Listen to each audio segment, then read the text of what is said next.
the time has come to finally review a film that tells the story of a boy and a giant from another world who became a hero on this one. Yo, dudes, the Empire's pretty chill. Maybe you could, join it or something.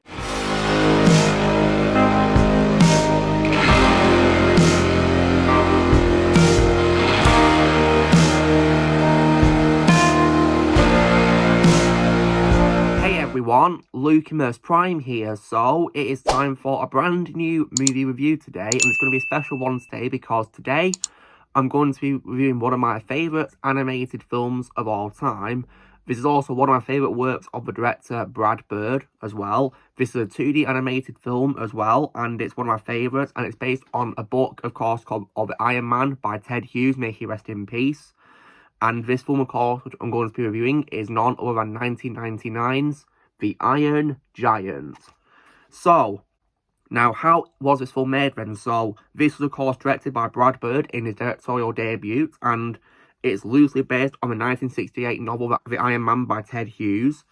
And the film's screenplay was by Brad Bird and Tim McInnes, and Brad Bird of course did story treatment for this. And so the film's development began in 1994, originally as a musical with involvement of The Who's Pete Townsend, but the project then, however, took root when Brad Bird signed on as a director and hired, of course, Tim McInnes to write the screenplay in 1996. And the film was animated using traditional animation with computer-generated imagery being used to animate the Iron Giant and other effects in the film. And the crew for this film completed it with half of the time and budget of other animated features because they were understaffed. And the film's musical score was composed by Michael Kamen, may he rest in peace, and it was performed by the Czech Philharmonic. It was also, as well, the final film by Warner Bros. Feature Animation to be fully animated and not a live-action animation hybrid as well. The film premiered at Mann's Chinese Theatre in Los Angeles on July 31st, 1999, and was then released in the United States on August 6th in that year. The film significantly underperformed at the box office, grossing $31.3 million worldwide against a production budget of $50 million, which was attributed to Warner Bros.' lack of marketing and skepticism towards animated film production following the box office failure of Quest for Camelot in the preceding year. However, the film was praised for its story, animation, musical score, characters, the portrayal of the title character of Iron Giant himself, and also the voice performances of the cast as well. The film was nominated for 7 All Awards, winning 9 Annie Awards out of 15 nominations, and through home video releases and television and syndication, the film has gathered a cult following. It is widely regarded as a modern animated classic and one of the greatest animated films ever made. And in 2015, we also got the release of a remastered extended version of the film, which was re-released in theatres and on home video in that year as well. And the film I have, of course, is that version as well, which is really cool. So this, of course, is the new version of the film on the Signature Edition. When it comes to my reaction to this film then, so I first saw this film when I was a kid. Initially, I wasn't really interested in seeing it because I hadn't read the book, so I wasn't really interested in the film. But I thought I'd give it a shot, see what I think of it, and get my own thoughts on it. And when I first saw the film when I was a kid, I absolutely loved it. I think, in my opinion, it's an amazing animated film. In my opinion, one that deserves more love and attention. And it's definitely, in my opinion, one of the best I've seen as well. It's also 2D animated as well, in my opinion. Just an absolutely incredible movie from start to finish. I've rewatched it many times. For example, I rewatched it several times on Netflix. And I, of course, also got the film on Blu-ray as well, the Signature Edition. And I've also just rewatched the film for this review as well. And to this day, I absolutely love it. I think it's an absolutely amazing film. Now, on to, of course, what I think is great about this film, why I think it's such an amazing film then. So, I think the film has a really great set of characters in this who are voiced by a great cast of actors. So, for example, when it comes, of course, to Iron Giant himself, I definitely really love the character very much, who is, of course, voiced by Vin Diesel. That's definitely my favourite voice role of Vin Diesel. I think he's a great actor. And definitely, in my opinion, a perfect casting for a character because he's got a naturally deep voice. And the character, of course, has a deep voice in the film, so definitely perfect casting right there. initially they were going to just have like a normal or sounding voice for character, which isn't deep, and they'd of course change it around with effects. However, the producers wanted to cast an actor with a naturally deep voice, so that's of course why they cast Vin Diesel, and he was definitely, in my opinion, a perfect casting because of his deep voice. And I think, you know, he was really great in the film as the character, because even though the character doesn't really speak much in the film, it's more just like, you know, like just like grunts and screams the character makes, and he does say some words. I think Vin Diesel did a really great job bringing the character to life, in my opinion. Just absolutely amazing, in my opinion. Definitely, in my opinion, in his best voice role. Because even though he only says 53 words in the film, I think he did a really great job voicing the character and made him, of course, likeable, and just a character that you really love to watch in the film because he's such a great character, in my opinion. Like, just really amazing. And his character, in my opinion, is really amazing because he's, of course, a weapon that is capable of causing great harm and destruction. And the plot of the film is him learning to control that nature of his by, of course, his companion Hogarth.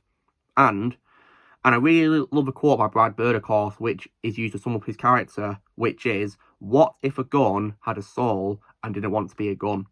Yeah, that quote is definitely so true for Iron Giant character right there. And speaking of Hogarth, I definitely also really liked Hogarth in this film as well. I think he was a great character, a character that is, you know, likeable and also relatable as well. And definitely one that you love to watch in this film. And I think Hogarth and Iron Giant had a really good chemistry with each other as well when we see them bonding together. And it was definitely really nice to see them interacting. It was really, really nice to see, of course. Definitely. Just great characters right there. And I think Eli Marienthal did a very good job voicing Hogarth in this film. Made him definitely, in my opinion, a great character. And it was definitely a really fun to watch in this film. You know, of course, his character interacting with Iron Giant because he and Vin Diesel did a very good job with the chemistry between them as a character. Just brilliant, in my opinion. And was definitely lots of fun to watch. And I think he did so well in the part because his performances were actually videotaped by the animators who were working with, of course, the crew. And because of his performances being filmed, it helped, of course, to develop the character's facial expressions in the film, which is really cool. And yeah, the character is definitely, in my opinion, really great and portrayed so well by Eli, in my opinion, just brilliant. And as well as that, there's other great characters in this film as well. I definitely like the addition of Dean McCoppin, who is voiced by Harry Connick Jr. I thought he was definitely, in my opinion, a really interesting character. And I definitely also liked how, of course, how he was relatable to the Iron Giant because he's an outsider character. And he was the first one to recognise the Giant as no threat because he's an outsider himself, just like the Giants. So I definitely really love that about the character of Dean. I thought he was pretty cool in this. And there's other great actors in this as well. For example, I like the addition of Christopher McDonald as Kemp Mansley, who is the government agent, of course, who's looking for a giant. I thought he was played really well by Christopher McDonald. And there's others too. We also got a pretty cool cameo appearance by Cloris Leachman, may she rest in peace, as of course Karen Tenzage, who is the 4th grade teacher in Hogarth School.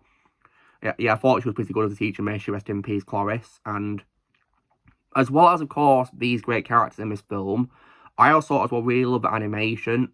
Because this film, of course, is 2D animated, I think it helps the film age really well, in my opinion. Because the beauty of 2D animation is that you don't have to worry about too much detail, of course. It's like a cartoon, of course. And that's why I think it's aged really well in that sense, really. And it's definitely, in my opinion, timeless. Even rewatching it for this review, I think the film is timeless in every possible way. Like, I just really love how they were with animation making this film. And I thought they were very creative, of course, how they mixed it with CGI, of course, for the Iron Giant's animation for this film. Just brilliant, in my opinion. And just amazing. And I love as well how this film's story balanced together 2 plots, such as, of course, Hogarth finding and befriending the Iron Giant, and also the story of the government trying to get rid of the Giant as well. I think it brought those 2 stories together and made them, of course, collide really well in this. And I also, as well, really love the musical score composed by Michael Kamen, may he rest in peace. I think he's a great composer. It's a shame that we lost him. But I think his musical score for this film was fantastic. Great to listen to. I do believe this is actually, as of this year, the only film Brad Bird has directed which is not composed by Michael Giacchino, because he collaborates with him a lot on his films composing the music. But I will say, though, that I think in this film, Michael O'Connell's music was just amazing, in my opinion, to listen to. just great. In my opinion, really well composed. And I think this film as well has lots of depth and humanity to it, lots of heart as well.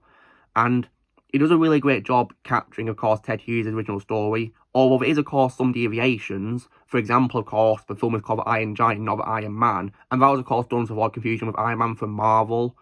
And also, as well, Hogarth has the surname Hughes in this film, which he didn't have in the book. He didn't have a surname at all. He was just called Hogarth. But they gave him a surname as a homage to Ted Hughes, which I think was definitely a very nice touch. And sadly, when it comes to Ted Hughes, he unfortunately passed away a year before the film released, but he was able to read the film's script, and despite, of course, the deviations from the source material, he was actually impressed with it, and he sent a letter of approval to the studio. He was really pleased with, of course, what they did. So I like how, of course, they took, of course, his story and, of course, added, of course, different things to it in a respectful way, so much so that Ted Hughes himself approved of it, which is really nice to see. And so I definitely think, of course, they did a really great job bringing Ted Hughes' story to life, and this just amazing. And I also, as well, think the film was also very creative, of course, in including product placement of other franchises, because what I love about this film is definitely the scenes where Hogarth shows Iron Giant the comics of Superman, and the Iron Giant, of course, gets inspired by Superman, and he, of course, wants to be superhero just like Superman. I really love that about this film. I think it's, very heartwarming and wholesome to see, of course, how he wants to be like Superman. And that relates to me, of course, because of how much I love Superman as a character. He's one of my favourite superheroes of all time, from my childhood and to this day. And seeing, of course, the Iron Giant, of course, loving Superman was just really nice to see. And it shows, of course, the caring side to the character, because he's not just some, like, machine. He's got a soul. He's a very caring character, and that's what I love about the character so much.